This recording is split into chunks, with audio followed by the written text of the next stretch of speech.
Jagan CM అవుతారా అవ్వరా అని decide అవ్వడానికి ఇంకా 3 ఏళ్ళు సమయం ఉంది. ప్రస్తుతం ఇప్పుడున్న పరిస్థితుల్లో అయితే జగన్మోహన్ రెడ్డి మళ్ళీ సీఎం అవుతారు అని చెప్పి ఆ పార్టీ కార్యకర్తలు, నాయకులు తప్ప బయటోళ్ళు ఎవరైతే చెప్పరు, నమ్మరు, చెప్పలేరు కూడా. ఎందుకంటే ఇంకా 3 ఏళ్ల పాలన చూసిన తర్వాత. కొంతమంది అయితే ఇప్పటివరకు సంక్షేమ పథకాలు సరిగ్గా ఇవ్వట్లేదు కాబట్టి జగనే వచ్చేస్తాడని. అబ్బెబ్బెబ్బే లేదు. ఒక పక్క అమరావతి నడుస్తుంది. కేంద్రం కూడా ఆంధ్రప్రదేశ్‌ని అన్ని విధాలుగా ఆదుకుంటుంది. ఇప్పుడు ప్రభుత్వం మారితే ఇబ్బందవుతది. బాబు గారు కూడా అదే చెప్తున్నారు.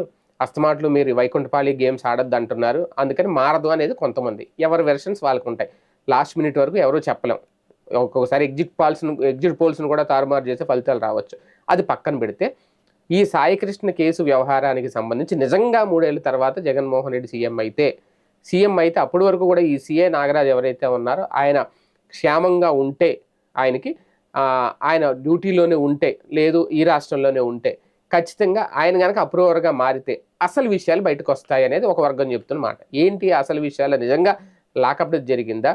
లేదా నిజంగా ఒక సివిల్ సెటిల్మెంట్ కేసులో అతన్ని చంపేస్తే, అక్కడి నుంచి తీసుకొచ్చి బస్ స్టాండ్‌లో పడేస్తే, అక్కడి నుంచి తీసుకొచ్చి ఒక అనాథ శవంలా కేసు కట్టి ఇమ్మీడియేట్‌గా కాల్చి చంపేశారా?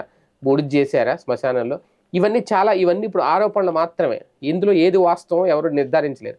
సిఐ నాగరాజు గారు గనక నోరు విప్పితే నిజాలన్నీ బయటకొస్తాయి. అంతేకాదు, ఒక్క సీఐ ఒక్కడితోనే ఈ పని అవ్వదు. ఎవరు సహకరించారు? ఎవరెవరు ఉన్నారు ఇందులో? ఇవన్నీ వివరాలు బయటికి రావాలి అంటే ఖచ్చితంగా ఆయన నోరు విప్పాలి. ఆయన అప్రూవర్‌గా మారాలి. ఎప్పుడు మారతాడు ఆయన? ఇప్పుడు మారేలా ఉంటే ఇప్పుడు ఆల్రెడీ ఆయన అర సస్పెండ్ చేశారు. ఆయన మీద హత్యాయత్నం కేసు కూడా పెట్టారు. ఇప్పుడు సైలెంట్‌గానే ఉంటారు.